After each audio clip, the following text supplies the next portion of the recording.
questions that are asked. Anybody have any questions about functions? Anything about any of the assignments that happened? Let me just start off right from the top and say that this week we're not doing a lab. We have two very quick assignments that just test your understanding of functions on top of the Halloween application that was hopefully already done.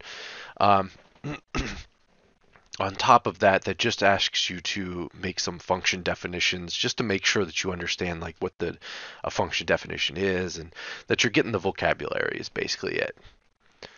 Not asking you to code really anything. Okay.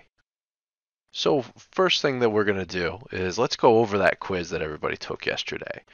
So that quiz had some pretty decent results. I tried to open it back up. I had messed it up and it completely closed everybody out of it.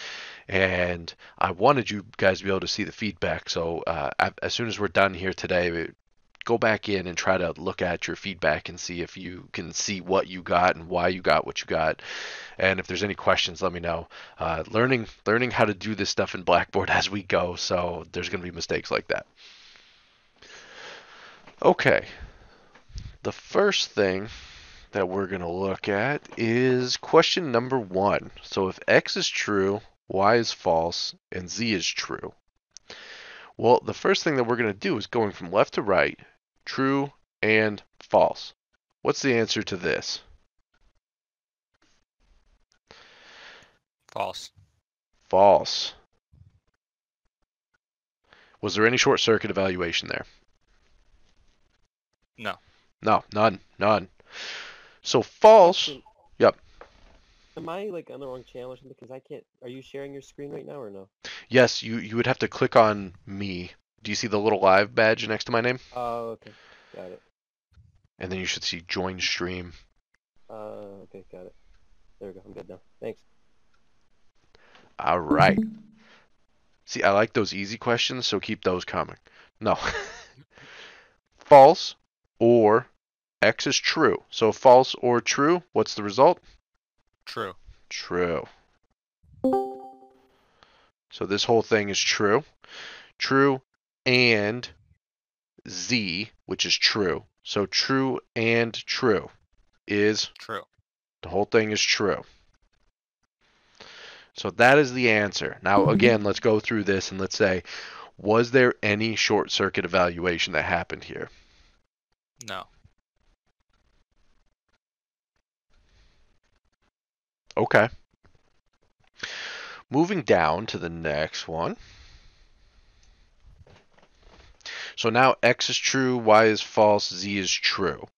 So we have a true or a not false. What is the answer to this? True. True. And why do you say that? Because the x is true and it's an or statement, so it's automatically true. Ah, so what do we have here? Short circuit evaluation. Short circuit already. I just want to write that down just so that I remember, right? Can I make a comment quick? Yeah. So that's why I didn't like this quiz, because I know how to do all the stuff, but the quiz is like nothing like we've ever done before. I mean, it is kind of, but like the way it's formatted. So that would necessarily be short circuit because you have to go to the and, so it's technically not. How is that a short circuit? I mean, you had one little short circuit in it, I guess, but like would the overall problem be a short circuit evaluation? The question is always, and that's a valid criticism, but the question is, did we have to evaluate what this turns out to be? No. That one, no, but there's an and, so you do still have to evaluate, right? Oh, yeah, absolutely. Absolutely. Just because we didn't skip, short circuit evaluation doesn't have to do with skipping any certain amount of content or anything. It's just, did we not have to evaluate any part of the equation? Okay. Does that make sense? Yeah. Okay. Don't worry, there'll be plenty more of these coming, so. Okay. So we got a true and, so It's like we were talking about, we have to evaluate this because there is no short circuit here. There was short circuit here, but there is no short circuit here. So true and, now we have to evaluate everything that's inside of this. So we start from the left, not true. That's false. False or true?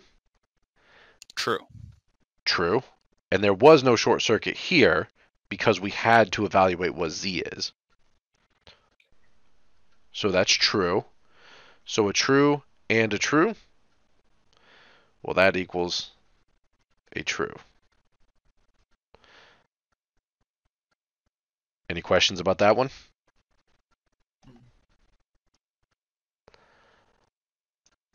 All right.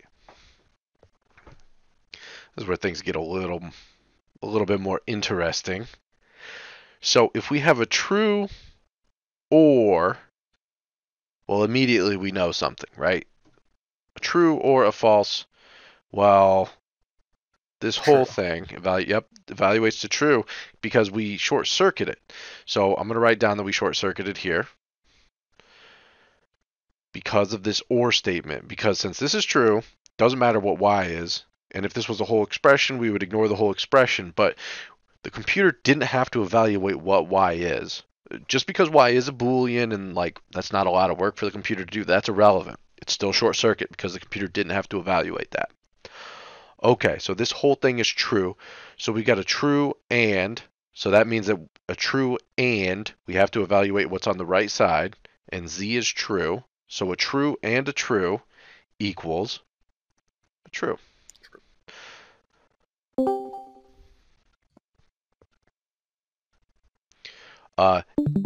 If you want to join the live stream, make sure that you click on me and click on join stream. For any latecomers here, make sure to mute your mic when you're not speaking, just so that we don't have as much cross chatter and stuff like that. But feel free to speak up at any time, ask any questions. Okay, so down to this one. Now we have this not here, but don't let this scare you too much because everything inside the parentheses, we have to evaluate that first, right? Going from left to right inside the parentheses. So we have a true, X is a true, Y is a false. So a true or a false. Well, I don't care about anything on the right. It's just a true because we short-circuited, right? Mm-hmm. So we end up with a true. And I'm just going to rewrite this out. And I'm going to write what Z is. That's a true. So we already short-circuited, so I'm going to write that down. Now going from left to right, we have to evaluate this not true. So this turns into a false and true. Now, false and what do we do here? Short circuit. Short circuit. The whole thing is false. So that one technically had two short circuits in it. Any questions about that one so far? All right, let's move on to the next one.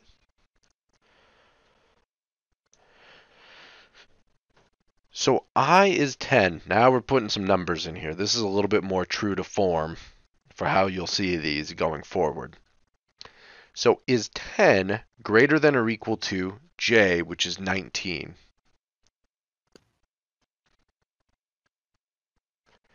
Is 10 greater than or equal to 19? Well, no. So that will end up being false, or, and then we have this statement in here, which is I less than or equal to J, and P. Sorry, my handwriting is getting really bad. So we have a false or. False or says, well, we got to evaluate what's on the right side. So this is in parentheses, so we have to evaluate this whole thing. So is 10 less than or equal to 19 is the question right here. Well, that's true. So we'll write a true here. So now this is false or true. Well, that ends up being true. But did we short circuit yet? No. No, not yet. So, and P is true. So true and true? True. True. Was there any short circuit there? No. So no short circuit at all. And that is our answer. So now the next question was, has short circuit evaluation taken place in any of the above expressions? If so, list them. So it's very useful that I wrote that down. So the first one, there was none. Second one, there was, because of this or statement right here. The next one, the or statement again gave us a short circuit. Next, we had a short circuit evaluation again because of an or statement. Actually, two, because of the and statement as well right here. And number 5, we did not have any short circuit evaluation. We had to evaluate the full expression. So the answer would be 2, 3, 4. Does anybody disagree or have any questions about that one? All right. Now this one tripped up a few people. That you got to be careful when we're asking you to write these outputs, because I'm expecting you to put in the end line here.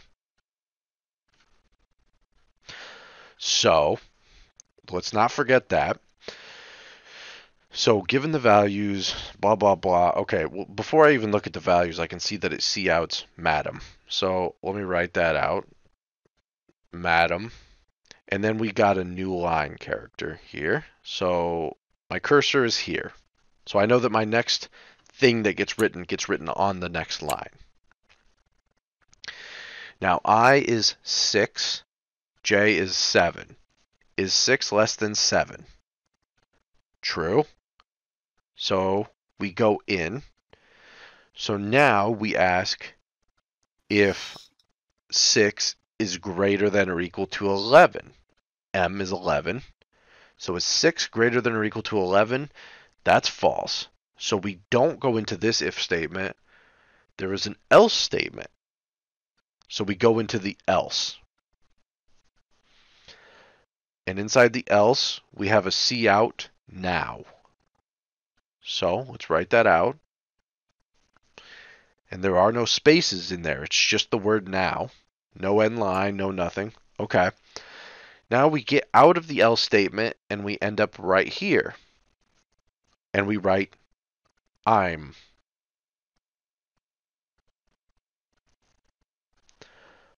Okay. Going down to this if statement. If m does not equal n, well, m is 11, n is 11. Is 11 not equal to 11? That's false. So we will go around all this, and we will end up, oh, there's an else statement here. So we go inside the else statement, and we cout Adam.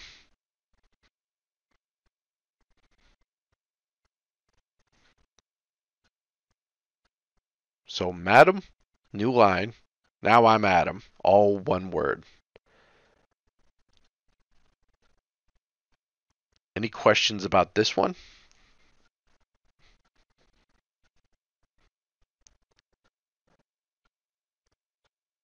All right. So everybody's doing good, feeling pretty good about the quiz and everything.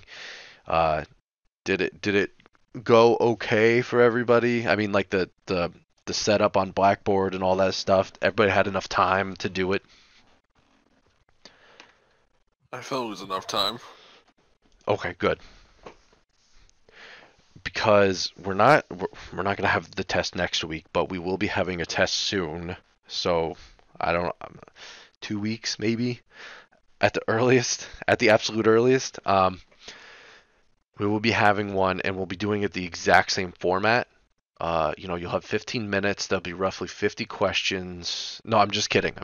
Okay. Well, it'll be plenty of time. probably 2 hours or something like that. But the exact same format where you'll have the whole day to do it whenever you have time. You'll log in, you'll take the whole test, and this time I will make sure that you'll be able to get that feedback because I'm going to figure out how to do that in the quiz so that when the test comes around, you'll for sure have all the feedback you need. I think it's like like you can force the grading on it, I think. Yeah, I accidentally just hid it from you guys instead of saying that this is the due date. So, I mean, I accomplished the same thing, but not what I wanted to do. Yeah. Okay. So if there's no more questions, I'm going to move from whiteboard and we're going to go into our live coding session here so that everybody can follow along with me, and we're going to make an application here using some functions.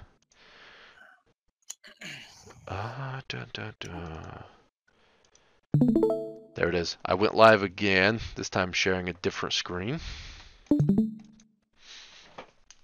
So I'll give everybody a minute to join in again. So nice when you know how to pop out streams. Seriously, that's what I did. Makes my life easier. I can just minimize. So you got stream going on one screen, and you're coding on another screen. Yep. Everything's This is working. I'm gonna have. Okay, good. If you have trouble following along or anything like that, because you're like, I'm behind or something, let me know and I can copy and paste some of this into Discord for you so that you can, get caught up. Or Dan Klein is here. He can also do a quick screen share with you and help you get unstuck. So we've got a fairly useful program to make today. So the idea is we're going to make a pay calculator app. So create a workspace for yourself, call it pay calculator, and we're going to go ahead and make this thing using functions. Okay, so the first thing that I'm going to want to do is, and if I get ahead of anybody, you want me to slow down, just yell at me. I can wait. The first thing that I'm going to want to do is I want to make a function that's going to print our greeting for us. And I want to make a nice little greeting that says like, welcome to the pay app, and it was made by Dan, or, put in your name. And so I'm going to come down to the bottom of my file and I'm going to make the function definition for that. Now, let me explain to you what I want the function to do. I want the function to just write directly to the screen. So if I want the function to write directly to the screen, what is the data type of that function? Void. Void. Why do you say void? I just drew blank of that. Well, it's because we don't want to return anything. Yes, that was exactly what I was trying to say right there. Yeah, because we don't want to return anything. So if the function is going to accomplish something without giving us an answer or returning something back, it's always void. I always like to think of void, just like I said in the video, which hopefully everybody's seen. Void is a data type, but I like to think of it as the lack of a data type. It's the lack of returning something. It's not strictly true, but it's a good way to think of it in your head. Okay, so if we are printing a greeting to the screen, let's go ahead and just do that. Let's just write our cout statement. And let's do some fancy asterisk work here, huh?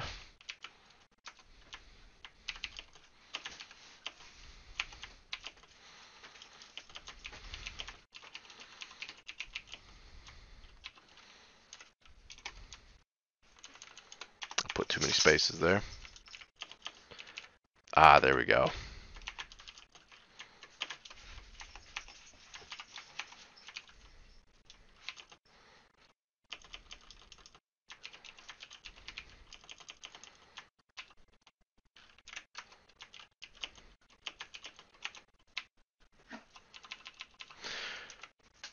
There we go. I should probably put end lines here, shouldn't I?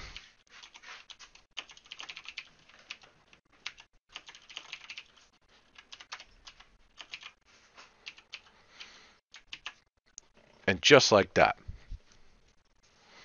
Okay, so this function does one thing. Now let me document this function. Sometimes you may want to document your function first. I never remember, and I always have to go back and document mine. So the three things that we put here, the purpose, the pre, and the post. So what is the purpose of this function? It writes the greeting to the application to the screen. That's good enough, right?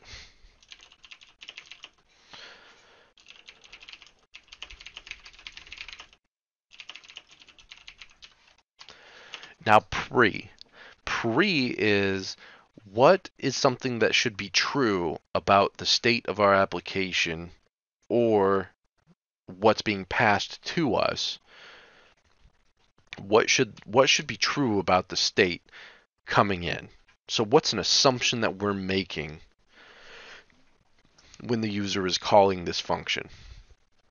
For this, I'm going to say that there is none because we're just writing to the screen. It's not too complicated. We will have a function where we will have some assumptions, so we'll be able to see exactly what those assumptions would be and what that looks like. Now the post, this is what should be the state of the application after we're done calling this function. So for this, I'm going to say greeting written to the screen. So that just says, hey, this will write the purpose says that it should write the greeting to the screen, and the post, well, the greeting will be written to the screen.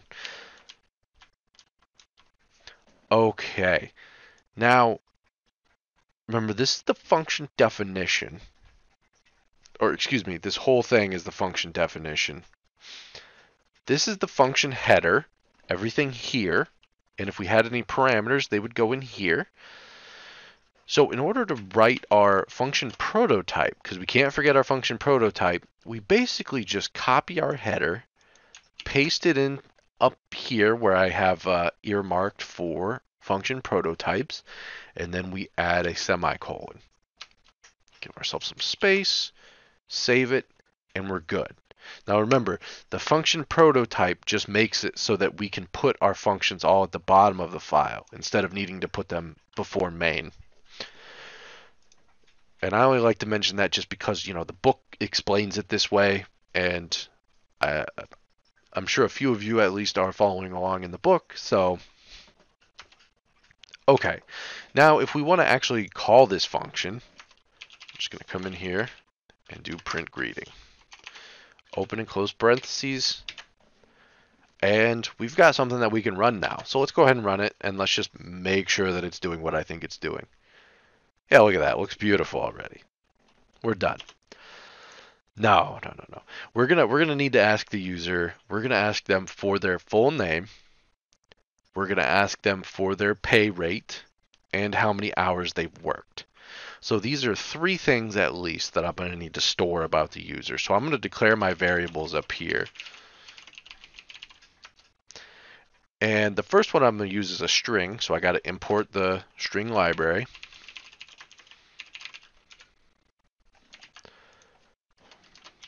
Now when I come up here, I'm going to do string user name. We'll do float pay rate. And then let's do, should we use an int or a float for hours worked? Whoa. Yeah. Why do you think that? Like if you work 6.5 hours, you do 6.5. Yeah, I like that reason. I know that some jobs they do, only whole hours, and some jobs it's like every 15 minutes they'll pay you, but they won't go like down to the minute or something like that. So let's keep it afloat. Mine's every 15, I know that. As long as you know what your job's is, that's all that matters. Yes, it does. So right after we print the greeting, we should probably put out some instructions. So let's do a cout and say, please, let's say, what is your name? What is your full name? And we'll do an end line there. So if we're asking the user for their full name, how should I get that input from the keyboard? Get line. Get line. CN. CN. Oh, okay. What's the difference between the two? Get line grabs it until the new character, the new line character is used. Yup. So if we're asking them for their full name and we did a CN, what would we get? Just the first name, right? Yeah. Okay. I just want to make sure, everybody understands why we're going to be using a get line. Drew, that makes sense, right? Yeah. Okay. So our first parameter is our source, so we'll do CN. And then our next parameter is argument is our destination, so username.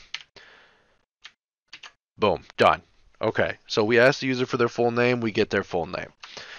Now, we gotta ask them, what is your hourly rate of pay?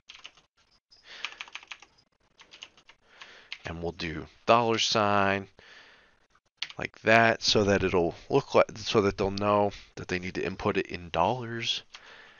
And now for this, we'll go ahead and do a CN and get the pay rate.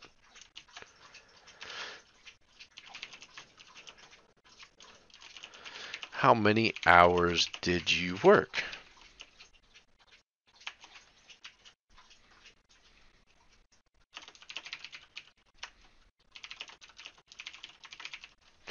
And then let's get in the hours worked. Okay, so this should work. Let's just double check it, that it looks good. So what is your full name? Daniel Dragon. Your hourly rate of pay, $9.50. How many hours did you work? 10. Okay. So it looks good so far, right? Now the next thing we're going to want to do is we're going to want to actually calculate the gross pay for a person, right? So let's create a function that does that. Now if this is a function that calculates gross pay and returns it to the caller, what would the data type be for this function?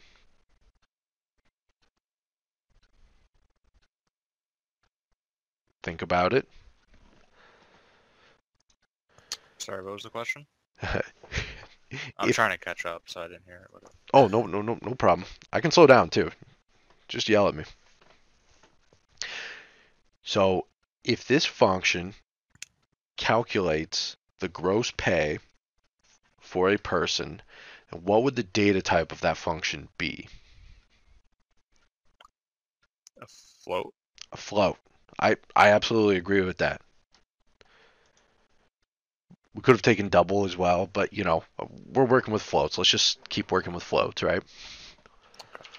Okay. I'm going to call this calc gross pay.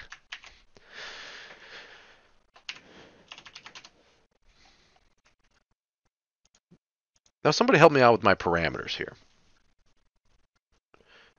Anyone want to chime in and say, what do I need to pass into this function in order to calculate somebody's gross pay? Their rate, hourly rate, and the hours worked. All right. So now how would I do that? Do I just do... You have to declare the,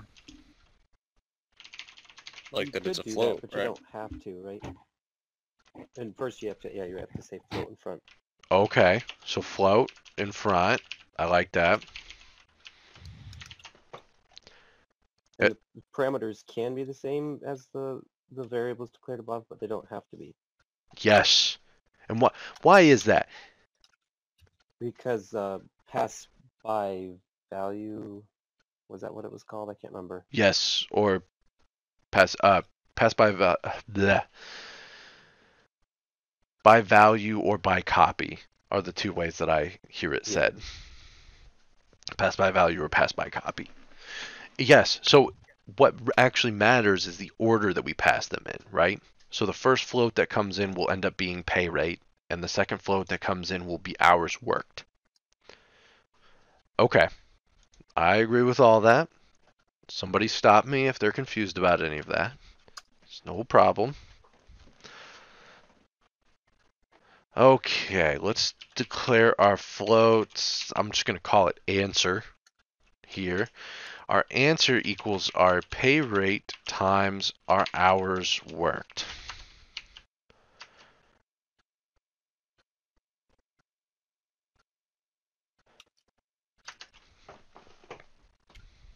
Okay.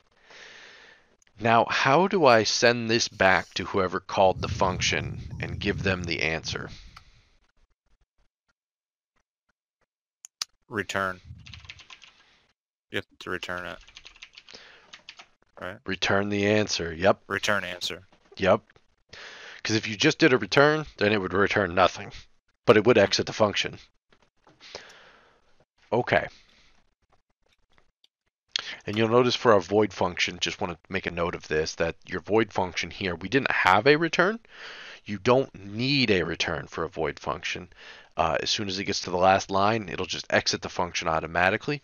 But you can also just put a return. It won't affect it at all. Okay, so we're calculating the gross pay. Let's declare another variable up here, and we'll just say total pay up here. We'll come down here and we'll say total pay gets our function call calc gross pay, and then got to make sure that we pass them in the correct order. We need the pay rate first, and then the hours worked second. So now that we have the total pay,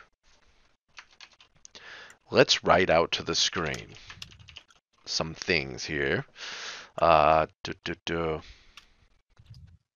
say username.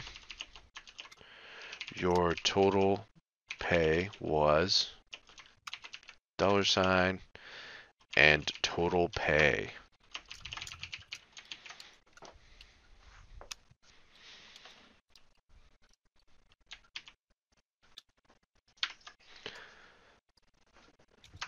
Oh, build errors.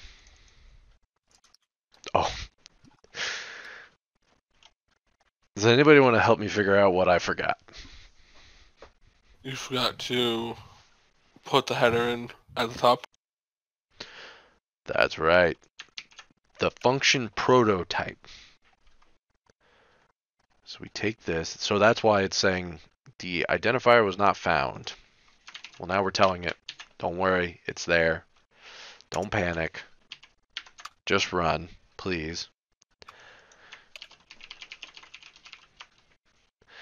My hourly pay rate, $9.50. How many hours did you work? 20. Total pay was $190. That seems about right. That seems about right.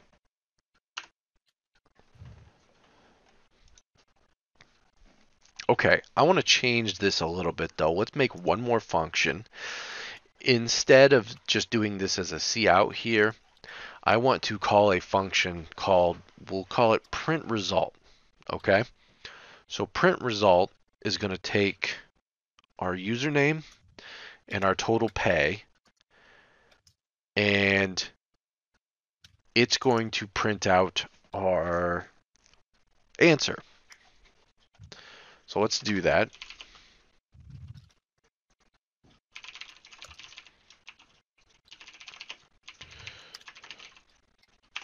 Instead of username, I'm just going to call it name here. Doesn't hurt to do. Now let's do float pay. Now I'm just going to grab this, cut that out, paste that in here. We're going to rename this to name, set this to pay, and now it's the exact same thing. So I'm going to take this, put my function prototype up at top, hit the semicolon, and save it. Now when I get to here, I can just call my function. So I can print result, pass in my username, and pass in my total pay, semicolon. And now let's run it and make sure that nothing changed.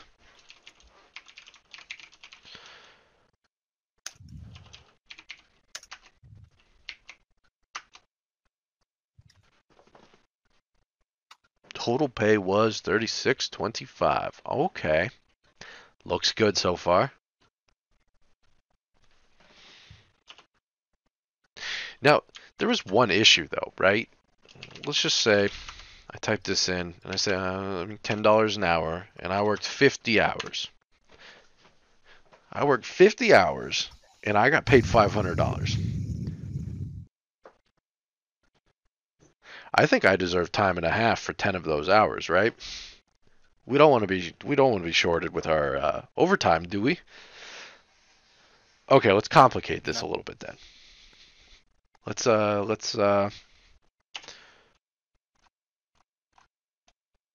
Let's declare some constants first.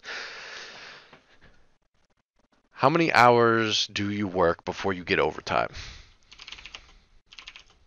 40.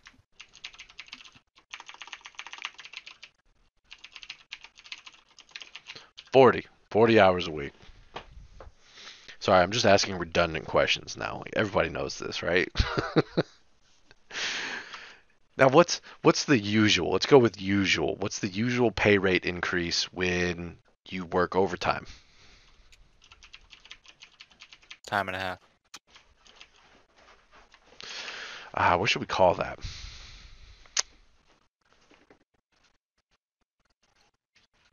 Overtime pay. OT. OT rate? Let's just say OT rate. I don't like OT. Overtime rate. Okay. And 1.5 F, right?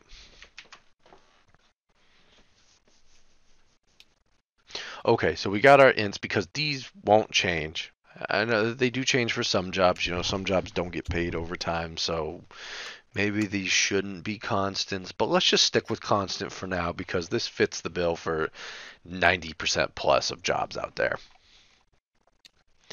So now when we come down here, let's just get rid of everything that's in calc gross pay. And let's just start all over again. So let's declare an answer. But our answer depends on something, right? Our answer depends on if hours worked is greater than our full-time hours. So what we're saying is if it's greater than 40, but we use constants so that it's more expressive, right?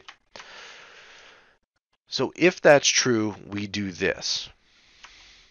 Else, we do something else. So if the hours worked is greater than full-time hours, then I will say this person worked overtime. If they worked exactly 40 hours, they get paid for 40 hours. That's it. If they worked over 40 hours, they get paid the differential for anything above 40 hours, right? So if you worked 41 hours, you actually are getting paid for 40 hours plus 1.5 hours worth of pay. So the else path is that they didn't work overtime. So in this if, we can say, well, answer gets their pay rate times full-time hours. So we're putting in answer 40 hours worth of work. We're putting that in there. And then let's take our hours worked, and that gets hours worked minus our full-time hours. So let's just subtract out the 40, right? Now what we're left with is The overtime hours? The overtime hours, yes. Now, I'm going to wrap this in parentheses, and then let's do one last thing to it. Because there's not really a difference between multiplying the pay times 1.5 and multiplying the hours by 1.5. So let's just do right here times our, what do we call it? Overtime rate. There it is. Overtime rate. So now if we worked 41 hours, our pay rate will get multiplied by full-time hours, and that'll get stored there. Our hours worked will get subtracted by 40, so we'll end up with 1 hour left. 1 times our overtime rate, 1.5. 1 times 1.5 is 1.5. So now we just need to add that amount to our answer. So answer equals answer plus, and then let's multiply our pay rate times our hours worked that's left over.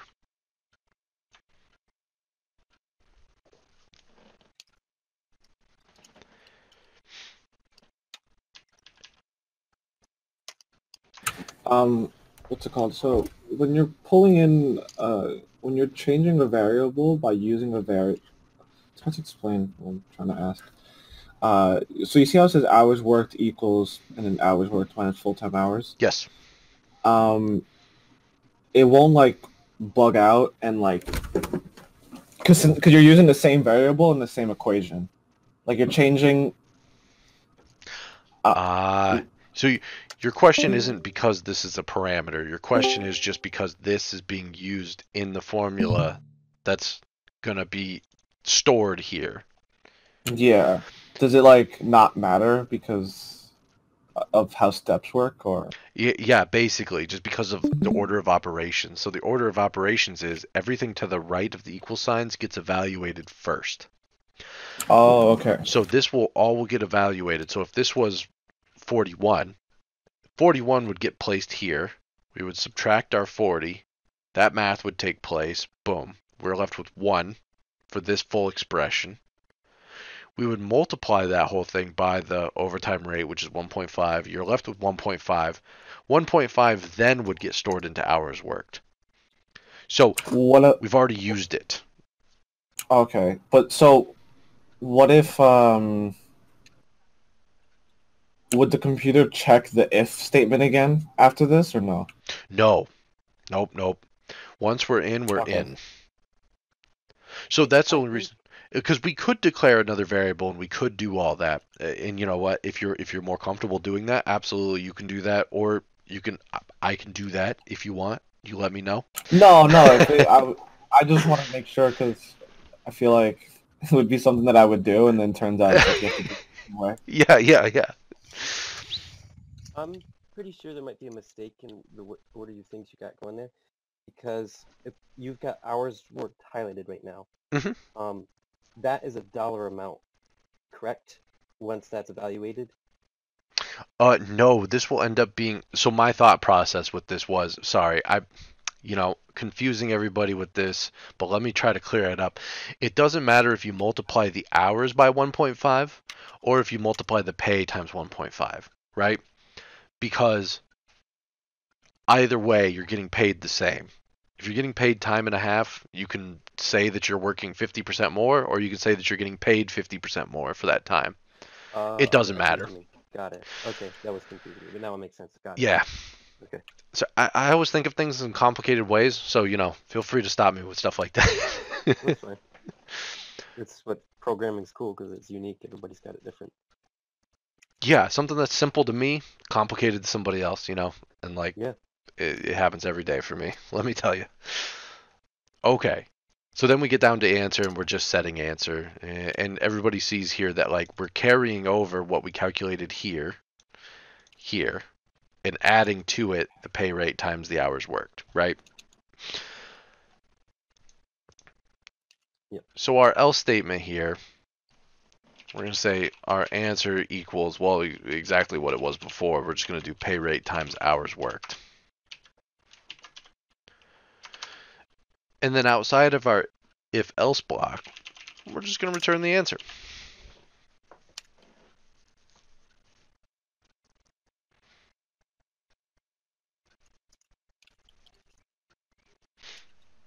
Now, let's check and see if it works. Because again, I very well could have made a mistake. Now the hourly rate of pay, let's just say $10 for easy math, and let's say 41 hours. So we got paid the $410 for our normal base pay, and then we got paid $5 more for the half an hour extra. So that seems to check out, right? Yeah. I just want to let you know that we can't see the Oh my program God, really? Oh my God. 1 second. 1 second. Let me just switch this. Ba, ba, ba. There we go. Sure. There we go. Now everybody can see it, right? Yeah. Okay.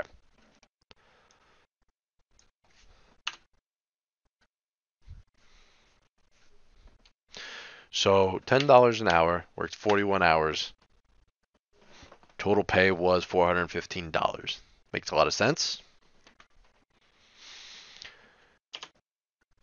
Okay. So before I turn this in though, and say that like, okay, everything looks good, although there are other things that we could do with it, let's go ahead and document our functions because just like I told you, I always forget to do it until the very end. So let's do that now.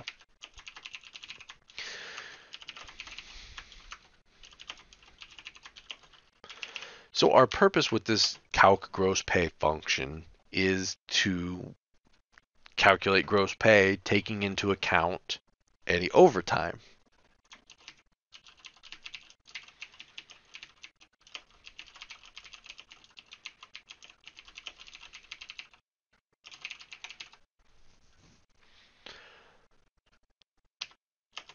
In the this one, we are actually making some assumptions here, right? Like, it may sound a little ridiculous, but we are making assumptions about the fact that, like, the user is passing in positive hours of work. We're not bothering to check that they didn't put, like, negative 20 hours, right? We're just calculating it. They'll end up with a negative pay, but that's something. So that negative pay probably isn't right. So we can just say, rather than taking that into account and like saying, well, if the hours worked is below 0, then do this or do that. We can just write an assumption here and say, well, if you're calling this function, I'm assuming that pay rate and hours worked are positive.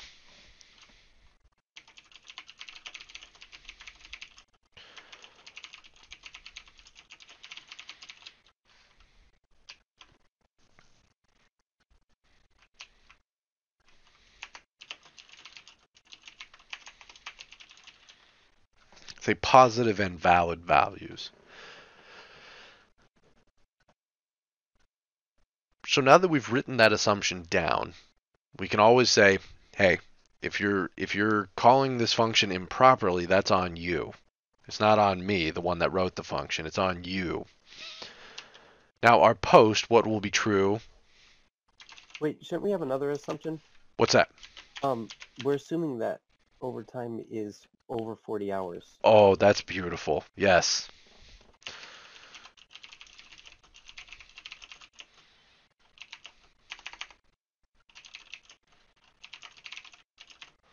And we're assuming that overtime pay rate is 1.5 times your normal pay rate, right? Yep. Great idea to document that.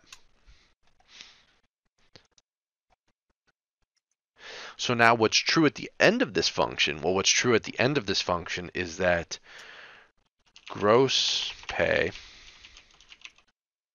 will be returned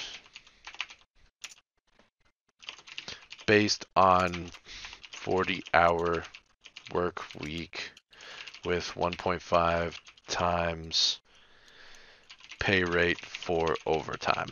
Let's just say. It can be more documentation, never bad. Never bad to write more words to explain what your code is doing. So now if I read this, I know exactly what this function does, exactly what the assumptions are, what the limitations are. I know that, like, well, if I don't get paid overtime, I know that I can't call this function because it calculates gross pay based on a 40-hour work week with 1.5 times pay rate for overtime. So I'm going to pass on using this function if that were the case. Same thing here. Let's go ahead and document this one really quick. It's a lot easier though. The purpose is just to print a single result for a person. So like print a single person's pay to the screen. In the I'm going to say none again, right? Because we don't really have any assumption. We're just going to write to the screen whatever they put. We could get really picky and just say like, oh, well, I assume that the person's name is stored in the name variable, but who cares about that?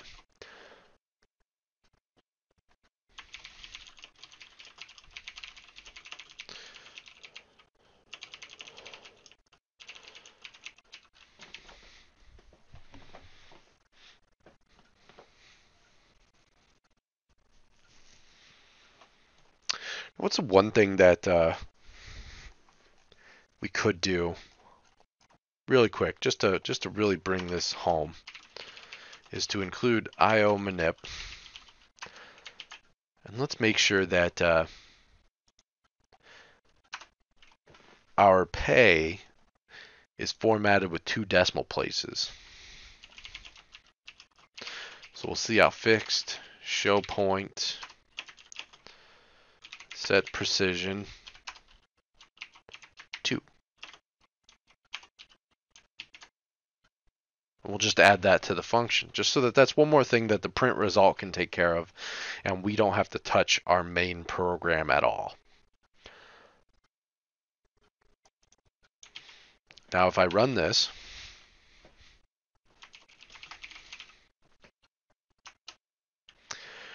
hourly pay rate 19, 54.3 hours. Ooh, total pay is $1,167.55. I think it works pretty well.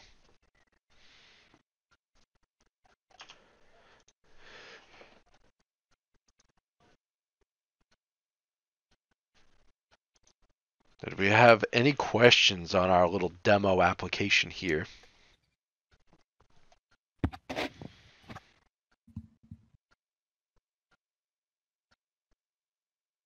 And just checking, does anybody have any suggestions for how we can make it better? Because I'm always down for more coding.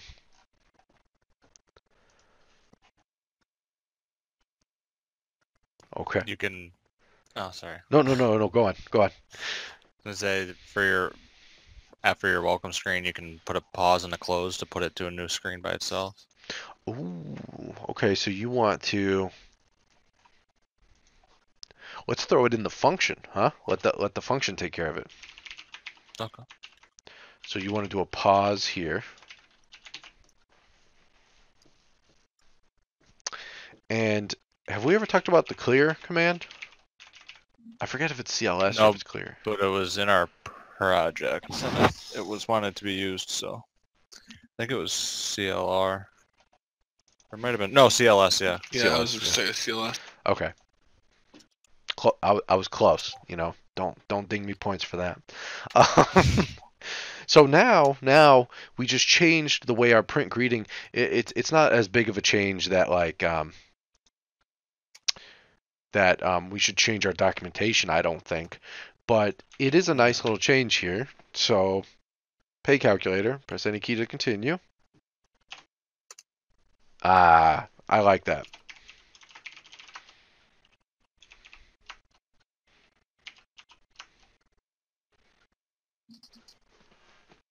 Done.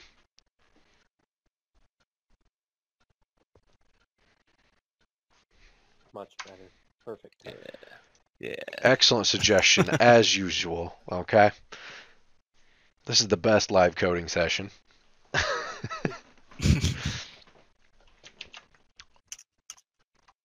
Okay, so I'm going to go ahead and stop this recording.